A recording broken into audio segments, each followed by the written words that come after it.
नमस्कार दोस्तों, स्वागत है आपका आपके अपने यूट्यूब चैनल मन अप स्टोरीज में। दोस्तों, ये कहानी चल रही है ये रिश्ता क्या कहलाता है और इस कहानी के 2 पार्ट अपलोड हो चुके हैं। ये तीसरा पार्ट है। तो चलिए दोस्तों, कहानी के इस तीसरे पार्ट को शुरू करते हैं। सभी असहज महसूस कर रही थी, इसलिए छत से नीचे आ गई। नीचे आकर चारों एक दूसरे को देखकर जोर-जोर से हंसने लगी। फिर रजनी ने मोहिनी से पूछा, सुन, वो पड़ोस की छत पर लड़का कौन था? वही भास्कर भैया हैं, मोहिनी ने कहा। ना, स्मार्ट है यार, किरण ने कहा। ओह, रजनी ने इतना ही कहा। डिम्पल ने उसे छेड़ते हुए पूछा, रजनी तू पहली बार किसी लड़के के लिए पूछ रही है? पसंद आ गया क्या? रजनी चिढ़ते हुए बोली, पागल है क्या? थोड़ी देर पहले इसी ने मेरी मदद की, इसलिए पूछा। ओह, सभी एक साथ रजनी को चिढ़ाते हुए एक लय में बोली। पूरा दिन भर मस्ती और बातें करने के बाद शाम को 5 बजे उन्होंने छत पर जाने का तय किया। रजनी नीचे से केक लेकर ऊपर जाने वाली थी। बाकी सभी चीज़ें किरण और मोहिनी लेकर गए। बाकी सभी ऊपर चले गए थे। रजनी अब भी नीचे ही थी। भास्कर छत पर ही नीचे साइड में बैठकर पढ़ रहा था। दरअसल वह रजनी को देखना चाहता था, इसलिए वहीं बैठा था। उसे सबकी आवाज़ें आई, वह रजनी को देखने के लिए तड़प उठा। वह छत पर खड़ा होकर देखने लगा, लेकिन उसे रजनी कहीं दिखाई नहीं दी। वह मायूस हो गया। उसके चेहरे पर 2 मिनट पहले जो चमक आई थी वह गायब हो गई। वह सोचने लगा शायद वो चली गई है। सभी ऊपर हैं पर वो नहीं है। हाँ, वो चली गई होगी। जब वह पलटकर वापस जाने को हुआ तो सीढ़ियों पर उसे रजनी हाथ में केक लेकर आते हुए दिखाई दी। रजनी ने अपने लंबे बालों का एक जोड़ा बना लिया था, लेकिन वह अब भी खूबसूरत ही लग रही थी। रजनी का दुपट्टा बार बार कंधे से गिर रहा था, लेकिन उसके हाथों में केक होने की वजह से वह उसे ठीक से रख नहीं पा रही थी। वह कंधे से उसे उठाने की कोशिश करती, लेकिन दुपट्टा फिर से फिसल कर गिर जाता। इसी मशक्कत में रजनी का दुपट्टा उसके पैर में फंसकर नीचे गिर गया। वह उसे उठा नहीं सकती थी, इसलिए उसे ऐसा ही छोड़कर वह ऊपर जाने लगी। उसने पूरी तरह से फिटिंग वाला सूट पहना था, इसलिए दुपट्टा हट जाने से उसका फिगर पूरी तरह से दिख रहा था। भास्कर ने अपनी नज़रें उससे हटा ली। यह रजनी ने देखा। वो जल्दी से ऊपर जाकर केक रखकर अपना दुपट्टा लेने आई और दुपट्टा डालकर उसने फिर से भास्कर को देखा। वह अब भी नज़रें झुकाए खड़ा था। रजनी को उसका इस तरह से उसके प्रति व्यवहार बहुत अच्छा लगा।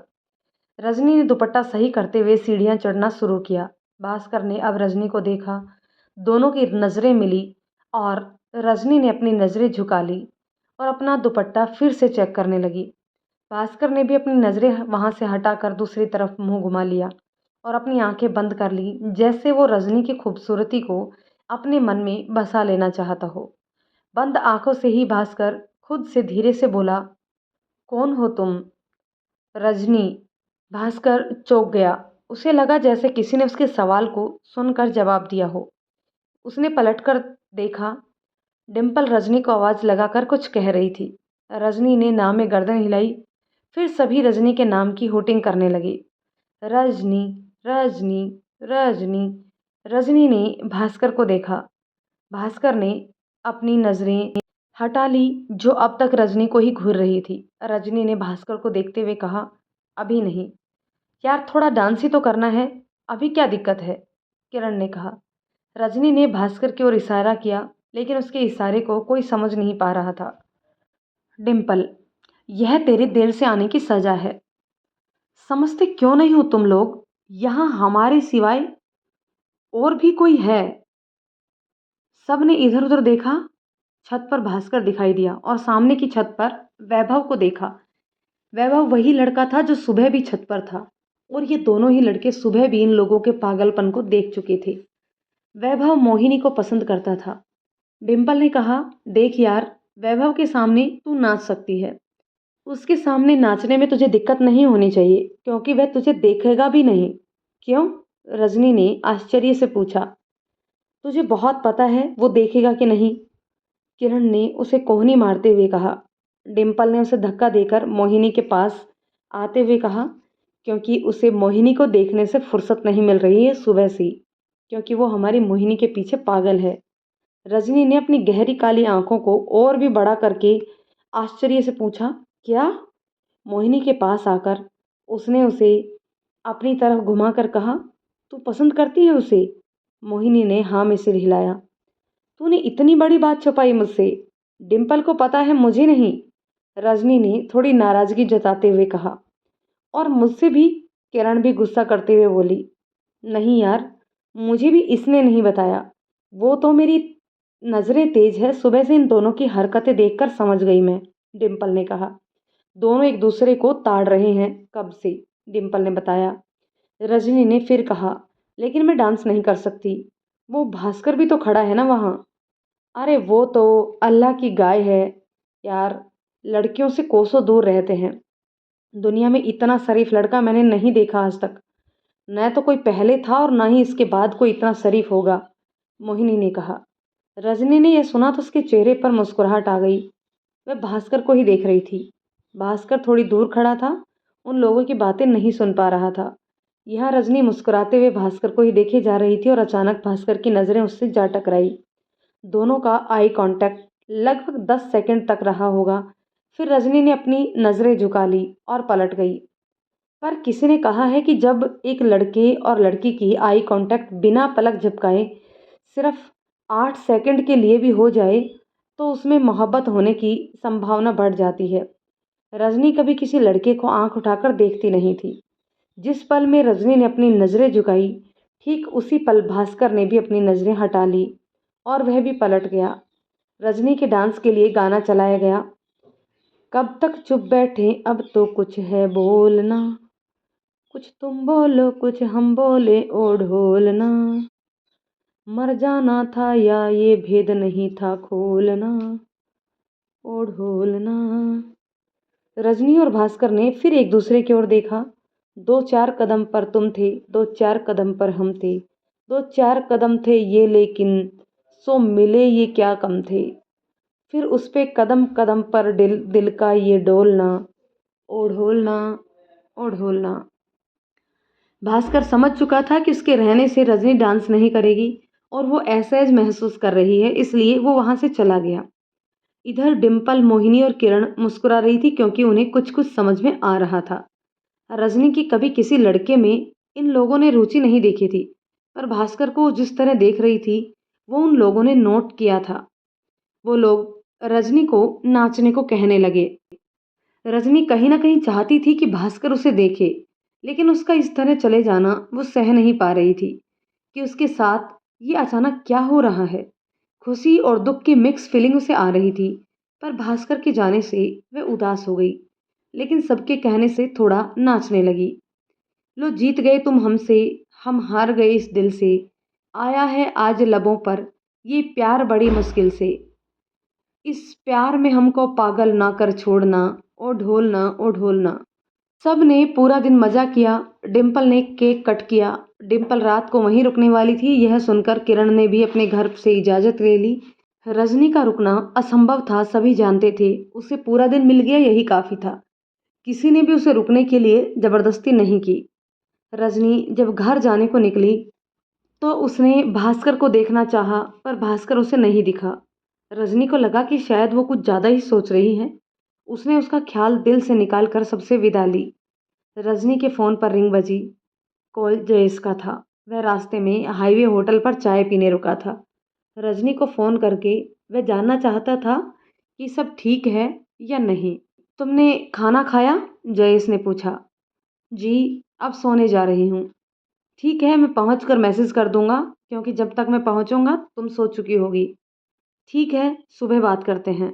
Okay, bye. अपना ख्याल रखना आप। ओके, कहकर जयेश ने कॉल कट कर दिया। फ़ोन साइड में रखकर रजनी ने टीवी बंद की, जो न जाने कितनी देर से इस तरह चल रही थी। रजनी को कुछ भी पता नहीं था कि टीवी पर क्या आ रहा है।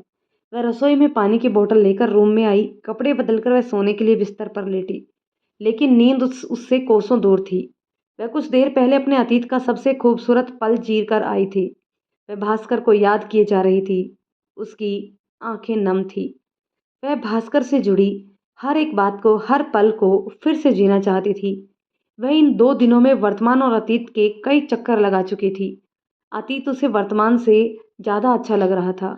वर्तमान और अतीत के बीच आज रजनी को उसका अतीत ज़्यादा अच्छा लग रहा था। वह उसी अतीत में जीना चाहती थी, लेकिन समय ना कभी किसी के लिए रुकता है और ना ही लौट कर आता है। रजनी अतीत में जी तो नहीं सकती थी, मगर उसे बस याद कर सकती थी और महसूस कर सकती थी। रजनी पलंग पर लेट गई और आंखें बंद करके याद करने लगी। उसे याद आने लगा, जन्मदिन बहुत अच्छे से मना लेने के बाद रजनी घर आ चुकी थी। पहले दिन वह स्कूल जाने को निकली, लेकिन उसके दिमाग में भास्कर का कोई ख्याल नहीं था। जैसे कल की बात वो भूल गई हो। उसके दिमाग में भास्कर की कोई याद नहीं थी। स्कूल पहुंचकर भी किसी ने उससे भास्कर का कोई जिक्र नहीं किया। सामान्य बातें और पढ़ाई करने लगी। कुछ दिन इसी तरह बीत गए। ना तो रजनी और भास्कर की कहीं मुलाकात हुई और ना ही उन्होंने एक दूसरे को देखा। इसके विपरीत भास्कर उस दिन के बाद एक पल के लिए भी रजनी को नहीं भूल पाया। उसकी बेचैनी दिन पर दिन बढ़ती जा रही थी। वह खुद को कोसता रहता था कि उसने रजनी से बात क्यों नहीं की। मोहिनी के घर रजनी आती जाती नहीं थी, इसलिए भास्कर को उसे देख पाना संभव नहीं हो पा रहा था। वह जानता भी नहीं था कि रजनी कहाँ रहती है। 10वीं बोर्ड होने के कारण रजनी ने ट्यूशन क्लासेस भी चालू कर दी थी। वह स्कूल से आकर शाम के समय ट्यूशन भी पढ़ने जाती थी। अब भास्कर के सब्र का बांध टूट रहा था। वह काफी दिनों तक उसे ना देख पाया, तो उसने कन्याशाला जाने का तय किया।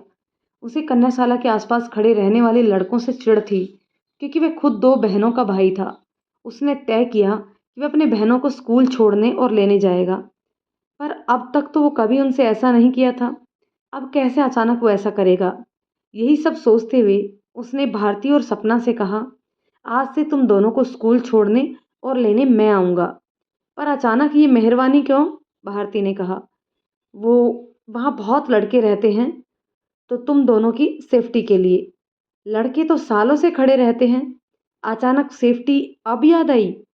सपना ने शक भरी निगाह भास्कर पर डालकर पूछा। जितना बोल रहा हूं सुनो, अपना ज्यादा दिमाग मत लगाओ। सपना मुंह बनाते हुए, बात कुछ और है, उसने भारती से धीरे से बुदबुदाते हुए कहा।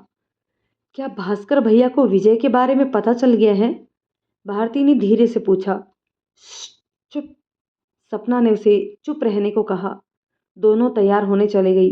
भास्कर ने अपनी दोनों बहनों को स्कूल छोड़ा, लेकिन रजनी उसे दिखाई नहीं दी। इस तरह भास्कर रोज दोनों टाइम लेने और छोड़ने जाने लगा। एक दिन रजनी उसे दिखाई दी। स्कूल की यूनिफॉर्म और दो चोटियों में भी उसे तो बहुत ही खूबसूरत लग रही थी। वह अपनी सहेलियों से हंसते हुए बात करती हुई स्कूल के अंदर चली गई। वह भास्कर के करीब से गुजरी थी, पर उसने भास्कर को नहीं देखा था। उसके करीब से गुजरते ही उसकी खुशबू लेते हुए भास्कर की आंखें बंद हो गई थी। उसका दिल तेजी से धड़कने लगा। वह सामान्य होने की कोशिश करने लगा। इतने दिनों की तड़प एक झलक से कम हो गई। एक सुकून का एहसास सिर्फ उसे देख लेने भर से भास्कर को महसूस हुआ। उसने सोचा, उसने अभी देखा भी नहीं और फिर भी एक सुकून मिला है। वो देख लेगी नजर उठाकर, उस दिन तो शायद कयामत आ जाएगी। वो मुस्कुरा उठा और चला गया। अब कई दिन ऐसे होते जिसमें वो कभी भास्कर को दिख जाती और कभी नहीं। जिस दिन वह रजनी को देख लेता उसका पूरा दिन अच्छा गुजरता, लेकिन जिस दिन वो उसे नहीं देख पाता उस दिन को काटना उसके लिए मुश्किल हो जाता था। साला के आगे लड़कों की भीड़ रहती थी। भास्कर को पहले उन लड़कों पर गुस्सा आता था, पर अब जब वह खुद उस जगह था, वह समझ पा रहा था कि कन्याशाला के आगे कितने आशिक बस नजर भर देखने के लिए ही आते होंगे, और ये उनके लिए कितना जरूरी था। भास्कर भी दिल के हाथों मजबूर हो गया था, वो करने के लिए जो उसे पसंद नहीं था। रजनी अब भी इस बात से अनजान थी कि भास्कर उसे देखने के लिए आता है। 25 दिन हो चुके थे, लेकिन रजनी की भास्कर से कभी नजरें नहीं टकराई। फरवरी का महीना आ गया था। भास्कर में आए हुए बदलावों को उसके दोस्तों ने महसूस कर लिया था। एक दिन शाम को सभी भास्कर के घर इकट्ठे हुए थे। उसकी छत पर बैठे बातें करने लगे। आज वो लोग तय करके आए थे कि भास्कर के अंदर क्या चल रहा है, ये जान के रहेंगे। चेतन ने विकास की तरफ इशारा किया। विकास ने कहा, यार भास्कर, तो आजकल किस दुनिया में है? इसी दुनिया में? लगता तो नहीं है, हजमा ने कहा। चेतन ने कुछ कहने को अपना मुंह खोला ही था कि नरेश ने चेतन से चुप रहने और रुकने को कहा। फिर वो भास्कर से बोला, यार, वो एक लड़की हम लोगों के पीछे पड़ी है। भास्कर ने गंभीरता से पूछा, एक ही लड़की? तुम सबके? अरे पागल, तेरे लिए हमारे पीछे है। क्या? क्या मतलब? चल भोलेनाथ, ज्यादा मासूम मत बन। एक लड़की तुझे पसंद करती है, उसने हमसे कहा है कि तुझसे बात करें। हजमा अपना मुंह छुपाकर हंसते हुए मजे ले रहा था। चेतन मुंह खोलकर नरेश और विकास को देख रहा था। उसे समझ नहीं आ रहा था कि रातों रात कौन लड़की भास्कर के पीछे पड़ गई। यार, उसे नहीं बोल दे, भास्कर ने कहा। पर भाई, बिना देखे, बिना जाने, बिना मिले, सीधा न कहने का कोई कारण? विकास ने पूछा। कोई कारण नहीं है। भास्कर मायूस लग रहा था। उसने छत पर एक कंकड़ उठाकर सामने फेंकते हुए कहा, तुझे प्यार हो गया है? हजमा ने पूछा। भास्कर कुछ नहीं बोला, ना उसने किसी की ओर देखा। सच में? बे साले, कौन है वो? तू हम लोगों से छुपा रहा है? नरेश ने कहा। एक ठंडी आह भरते हुए भास्कर ने कहा, कुछ पता नहीं यार, बस अब तक नाम ही जान पाया हूं। कब से चल रहा है ये सब? हजमा ने पूछा। 2 महीने होने को आए, अब तक मुझे सिर्फ उसका नाम पता है, सरनेम भी नहीं, भास्कर ने मायूसी से कहा। उसके दोस्तों ने सिर पीट लिया। 2 महीने होने आए? साले, तू कछुए की गति से चलेगा तो कोई खरगोश आकर उसको उड़ा ले जाएगा, कमीने, चेतन ने उसे मारते हुए कहा। इन सभी में चेतन भास्कर के ज्यादा करीब था। चल कोई नहीं, हम पता करेंगे भाभी के बारे में, ढूंढ लेंगे उसे, विकास बोला। वैसे उसे कोई पसंद है, तुझे पता है? हजमा ने कहा। नहीं पता। भास्कर ने फिर से मायूसी भरा मुंह बनाया। और हुआ तो? चेतन बोला। नहीं होगा, भास्कर ने कहा। मतलब अभी तो उसके लिए ही शोर नहीं है, हजमा ने कहा। मिशन भाभी शुरू, चेतन ने कहा। सभी हंसने लगे। भास्कर भी मुस्कुरा दिया। भास्कर के दिमाग में कहीं ना कहीं अब भी वो बात घूम रही थी, उसे कोई पसंद हुआ तो? भास्कर का दिल बैठ गया इस ख्याल से। वह सोचने लगा, अगर उसे कोई पसंद हुआ तो मैं क्या करूँगा? अगर उसे कोई पसंद हुआ तो क्या मैं उसे भूल पाऊँगा? क्या जी पाऊँगा उसके बिना?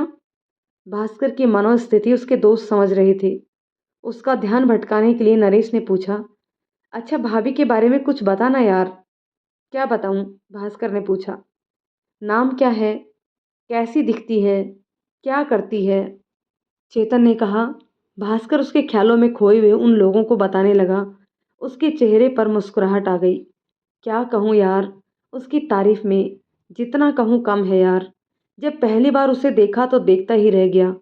कई खूबसूरत लड़कियां देखी, लेकिन आज तक किसी ने मेरी नज़र को बांध लिया हो ऐसा कोई नहीं देखी। लेकिन उसे देखने के बाद ये आंखें कुछ और देखना ही नहीं चाहती हैं। दिल की हर धड़कन के साथ उसे याद करता हूँ। 2 महीने होने को आए, हर बार उसका चेहरा आंखें बंद करते ही साफ साफ दिखने लगता है। जरा भी धुंधला नहीं हुआ। गेहुआ रंग है, लेकिन खूबसूरत। काली आंखें, गुलाबी होठ, नाजुक बदन। बहुत फुर्सत में बनाया होगा उसे भगवान ने। और जब वो अपनी नज़रों से मुझे देखती है ना, तो कसम से वहीं कत्ल हो जाता है मेरा। ओहो, भास्कर तू तो शायर बन गया है बे, नरेश ने कहा। भास्कर हंसने लगा। हाँ शायद, पर यार मैं जी नहीं पाऊंगा उसके बिना। ये कहते हुए भास्कर की आंखों में नमी तैर गई। सभी लोग समझ गए थे कि भास्कर बहुत ज्यादा गंभीर है इस बात को लेकर। हजमा ने भास्कर के कंधे पर हाथ रखकर कहा, चिंता मत कर यार, वो तेरी ही होगी। भास्कर उसके गले लग गया। पीछे चेतन, विकास और नरेश भी उन दोनों के गले लग गए। भास्कर, पार्टी तो बनती है यार, चेतन ने कहा। आज पार्टी हम देंगे और जिस दिन भाभी हाँ कहेगी उस दिन पार्टी भास्कर देगा, हजमा ने कहा। उस दिन आज की पार्टी का बिल भी भास्कर से ले लेंगे, नरेश ने कहा तो भास्कर ने उसके सिर पर चपत लगा दी। सभी हंसने लगे। तभी छत पर मोहिनी आई। चेतन उसे देखने लगा। चेतन मोहिनी को पहले से ही जानता था और उसे बेहद पसंद करता था। हजमा ने नरेश से चेतन को देखने का इशारा किया। सबने चेतन को देखा, फिर मोहिनी को। मोहिनी कपड़े लेने छत पर आई थी और लेकर चली गई। सभी चेतन को घूर रहे थे। मोहिनी के जाने के बाद चेतन पलटा तो सभी उसे देख रहे थे। उसने हड़बड़ाकर पूछा, क्या? सभी हंसने लगे। चेतन अपना सिर खुजाने लगा और शर्मा कर मुस्कुराने लगा। तो दोस्तों, कहानी के इस तीसरे भाग को यहीं ख़त्म करते हैं। मिलते हैं कहानी के चौथे भाग में। तब तक ये कहानी आपको कैसी लगी कमेंट करके ज़रूर बताइएगा।